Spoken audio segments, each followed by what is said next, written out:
Et bonjour, bonjour, on est le lundi 9 novembre et donc on est en plein dans la semaine où je pense que je pensais que les marchés allaient, le marché de l'euro et de l'or allait monter et il a fallu que je le dise pour que les marchés immédiatement le lundi fassent le contraire. Bon, que doit-on penser et quelles sont mes analyses en fait après cette première journée de cette semaine là du 9 au 13. Que va-t-il se passer? Alors on va regarder d'abord l'euro. On va commencer par l'euro. Donc l'euro, on avait tracé ici, on avait tracé la résistance et on avait dit que si ça cassait cette résistance là qui est forte, alors l'euro va monter. Pour le moment, il y a un avènement baissier, on le voit ici, sur un avènement baissier qui augure encore peut-être une baisse ici, mais on n'a pas de grand volume, ce qui signifie que il n'y a pas de squeeze des acheteurs ici, et cette bougie-là, pour le moment, n'est pas significative de la baisse de l'euro, pas encore en tout cas. Donc, je reste très sceptique sur cette journée baissière de l'euro. On va bien voir, on va voir. D'abord, on ne prendra des décisions que lorsque vont apparaître des volumes. D'accord? Et là, on pourra, par exemple, ici, un grand volume. Ici, oui, squeeze des acheteurs et puis ça tombe. Ok?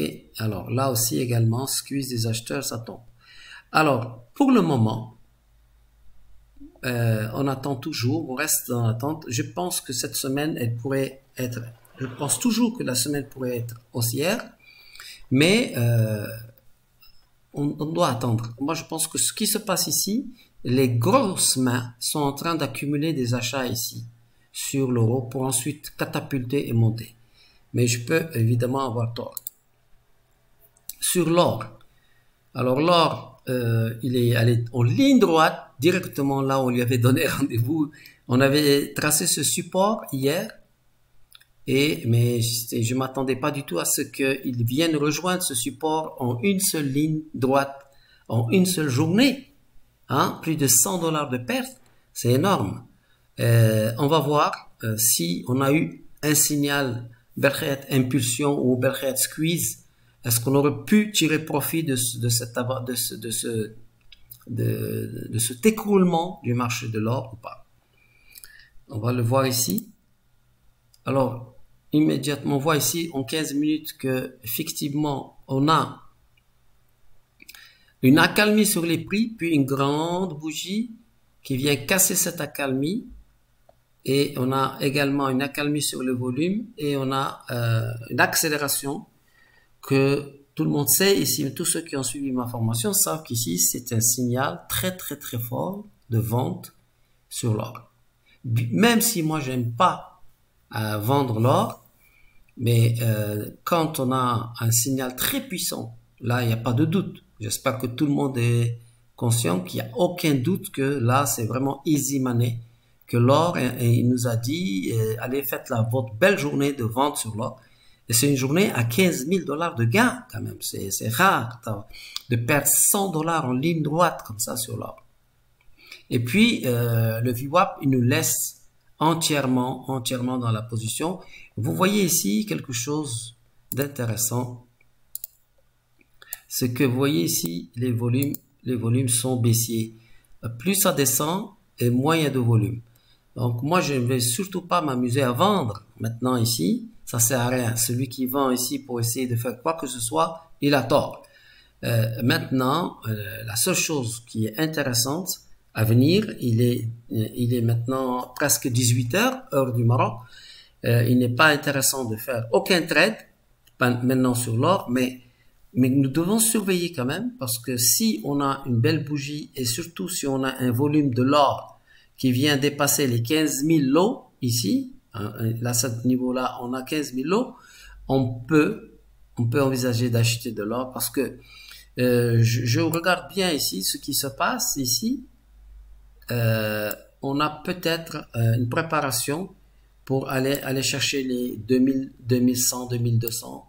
Peut-être qu'on a une grande préparation. Donc ici, ce sont des gros investisseurs qui sont tout simplement en train d'acheter doucement ici, alors que les autres, les retail, les amateurs sont en train de vendre. Je ne crois pas qu'il y ait des gros, parce que vous voyez les volumes ici sont faibles. Il n'y a pas de grands volumes. C'est en fait, on est en train de se préparer à squeezer tous ces gens-là demain ou après-demain. Et là, on va voir. En tout cas, on est passé à côté d'une très belle opération de vente. Moi, je ne l'ai pas faite parce que moi, en général, je ne traite pas en ce moment là, mais j'espère que j'ai des étudiants qui ont tiré profit de ce signal en fait, parce que je tiens à répéter toujours que les analyses en quotidien, par exemple, telles que j'ai faites hier, c'est juste pour avoir une idée. Hein, vous avez une idée générale de ce qui se passe, mais le plus important, c'est toujours les configurations MBK System. C'est-à-dire les configurations, on a des cassures d'accalmie sur les prix et sur le volume, et sur 15 minutes, vous voyez ce qui est en train de se passer, peu importe les nouvelles, peu importe ce que disent la politique, peu importe tout, là, devant nous, quand on voit ça, on sait qu'on va gagner de l'argent si on vend. Maintenant, allons voir ce qui se passe sur l'S&P. L'S&P est en train de faire une mèche ici, très importante cette mèche-là. Parce que si cette mèche, elle continue et qu'on continue comme ça, alors que la journée n'est pas encore finie, je pense que là, on est en train de squeezer les acheteurs et on est en train de casser tous les stops ici et puis les marchés actions peuvent, en tout cas, peuvent tomber. Hein. Moi, je pense que les actions peuvent tomber. Et en tout cas, il faut pas acheter maintenant. Je crois pas que c'est, surtout quand on a une mèche comme ça, on a un grand volume ici, c'est vrai, mais on n'a pas encore un vrai signal pour acheter ici. Malgré le fait qu'on est cassé ici, je préfère attendre. Peut-être que ça va revenir faire un pullback ici, et c'est à ce niveau-là qu'on va prendre la décision. Regardons ce qui se passe sur le ZN. Le ZN, il a respecté l'analyse d'hier, puisqu'on avait un signal baissier ici. Et baissier parce qu'on a fait un effet rebond avec une mèche. Et aujourd'hui, oups, il est descendu très fort, tout de suite vers ce qu'on avait déjà tracé ici. Et je vous dirais que ce marché-là, c'est le marché le plus important du marché financier. C'est ce marché-là qui contient des milliards et donc très difficile de le manipuler. Et si ce marché-là est à la baisse comme ça, cela signifie que les marchés financiers dans leur ensemble ne sont pas en forme. Donc ça c'est un grand signal comme quoi il faut faire très attention. Il ne faut pas croire que maintenant c'est le bon moment d'acheter des actions. Je vous le répète, c'est lorsque vous voyez le marché obligataire américain qui garantit des taux d'intérêt intéressants, vous le voyez dans cette situation-là, à mon avis, il faut être très alerte, faire attention et éviter d'être sur le marché. On doit regarder des signaux et ensuite on doit rentrer, d'accord? Regardons le pétrole, ce qu'il a fait. Hier, on avait dit que le pétrole, avec cette mèche-là, pourrait venir faire le pullback ici. Et effectivement, il est venu faire le pullback là et pile poil, vous voyez, il s'est arrêté ici, pile poil, il est venu toucher comme si il nous avait vu tracer cette ligne-là. souvent, ça arrive en analyse technique et graphique. Lorsque vous allez apprendre à tracer les bonnes lignes de support et de résistance, vous verrez que les marchés viendront les toucher comme pour vous dire, vous êtes un champion, mon gars, vous êtes un champion. En tout cas, le marché du pétrole est venu pile poil ici, taper ici. Mais on voit qu'il n'y a pas du tout de volume. Vous voyez, c'est pas puissant. D'accord? Donc, on va attendre la journée de demain pour savoir ce qu'on va faire dans le pétrole. Je reste baissier sur le pétrole, tout simplement parce que lorsque vous faites ça, vous voyez quand même qu'on est dans une configuration baissière sur le pétrole. Il n'y a pas encore véritablement de volume sur le pétrole comme ici, vous voyez. Regardez bien, c'est des journées où il y a rien à faire sur le pétrole pour le moment. Donc, pas de panique. OK? Voilà. Et on avait vu quoi encore? Le DAX. Oui, le DAX, on avait dit qu'il allait venir faire un pullback, mais lui, il a explosé ici avec force. Donc, on a une journée très forte en Europe grâce au marché américain. Mais la correction qui est en train de se faire sur le marché américain n'est pas encore là. Parce que ce marché-là... Donc, moi, je pense qu'il faut faire très attention demain, parce que ça ne signifie pas que les marchés actions vont monter brutalement. On regarde ce qui se passe, on reste en alerte. Voilà, donc c'était une petite vidéo juste pour commenter mes analyses, ce que j'avais fait hier au sujet de l'or. Là, par exemple, l'or est en train de rebondir. Regardez, il est en train de rebondir doucement sur ce grand support qu'on avait tracé. Il est venu tout de suite le toucher. Et le volume est en train d'augmenter. Là, vous voyez, il est en train d'augmenter.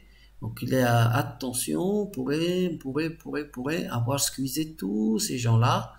Ces gens-là, et maintenant peut-être. En tout cas, moi, je crois fortement à une hausse vraiment brutale. Et ils ont tout fait pour sortir les acheteurs.